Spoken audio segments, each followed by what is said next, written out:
134వ వర్ధంతి సందర్భంగా వారికి ఘన నివాళులు తెలపడం జరిగింది. తిన్మర్ మల్లన్న టీం నుంచి, టీం సభ్యుల నుంచి, మంచిర్యాల జిల్లా ప్రజల తరఫున మరొకసారి వాళ్ళ పూలే గారికి ఘన నివాళులు తెలుపుతూ ఈరోజు బీసీ జాగృతి, తెలంగాణ బీసీ జాగృతి ఆధ్వర్యంలో ఏర్పాటు చేసినటువంటి ర్యాలీలో దాదాపు చాలా మంది కుల సంఘాలు పాల్గొనడం జరిగింది. అందులో భాగంగానే మేము ఒక పిలుపునివ్వడం జరిగింది. పార్టీలకు అతీతంగా తిన్మర్ మల్లన్న టీం నుంచి బీసీ కుల సంఘాలు, బీసీ సభ్యులు ఎవరైతే ఉన్నారో, బీసీ సంఘాలు, వివిధ సంఘాలు, కుల సంఘాలు, మత సంఘాలు ఏదైతే ఉన్నాయో అందరూ కూడా పార్టీలకు అతీతంగా, వ్యవస్థలకు అతీతంగా పాల్గొని విజయవంతం చేయాలని పిలుపునివ్వడం జరిగింది. అందులో భాగంగానే ఈరోజు మన ఐబీ చౌరస్తా నుంచి బెల్లంపల్లి చౌరస్తా వరకు ర్యాలీ తీయడం జరిగింది. ర్యాలీ విజయవంతం చేయడంలో ప్రతి ఒక్కరు భాగస్వాములు అయ్యారు. అయితే మరొక విషయం స్పష్టంగా చెప్పాల్సిన విషయం ఏంటంటే, గత కొంతకాలంగా అంటే కొన్ని సంవత్సరాలుగా ఉన్నటువంటి ప్రపోజల్ ఏదైతే ఉందో, బీసీ మహనీయుల యొక్క విగ్రహాలను ప్రతి కూడల్లో ఏర్పాటు చేయాలని చెప్పేసి గత కొంతకాలంగా నరెడ్ల శ్రీని గారు, బీసీ నాయకులు పోరాటం చేస్తూనే ఉన్నారు. అయితే ఒక్కరు పోరాటం చేస్తే ఒరిగేది ఏమీ ఉండదు.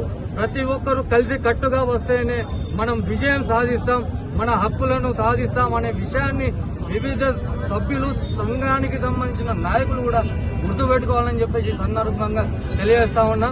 మరొక విషయం ఏంటంటే, మీ అందరికీ తెలిసిన విషయమే, తిన్మర్ మల్లన్న గారు ఈరోజు బీసీల ఐక్యతకై ఎన్నో పోరాటాలు చేశారు, గతంలోనే చేశారు.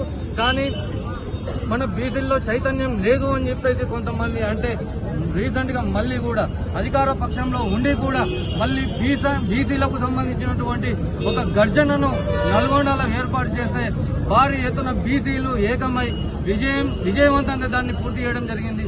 అదే విధంగా అదే స్ఫూర్తితోటి బీసీలంతా ఏకమయ్యి ఒకే మాట, ఒకే బాటతోటి ఈరోజు మంచిర్యాల జిల్లా వ్యాప్తంగా ఉన్నటువంటి పార్టీలకు సంబంధం లేకుండా, ప్రతి ఒక్కరూ కుల మతాలకు సంబంధం లేకుండా అందరం కలిసికట్టుగా పోరాటం చేస్తే, అంటే ప్రశ్నిస్తే ఈరోజు మనం అనుకున్నటువంటి కూడల్లో విగ్రహాలను మనం ఏర్పాటు చేసుకోవచ్చు.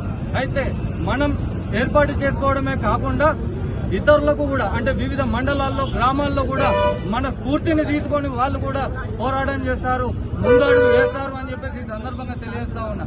మరొక విషయం ఏంటంటే, గతంలో ఒంటరి పోరాటం చేసినటువంటి సీనన్నకు ఈరోజు తిన్మర్ మల్లన్న టీం అండగా ఉందని చెప్పేసి స్పష్టం చేస్తా ఉన్నా.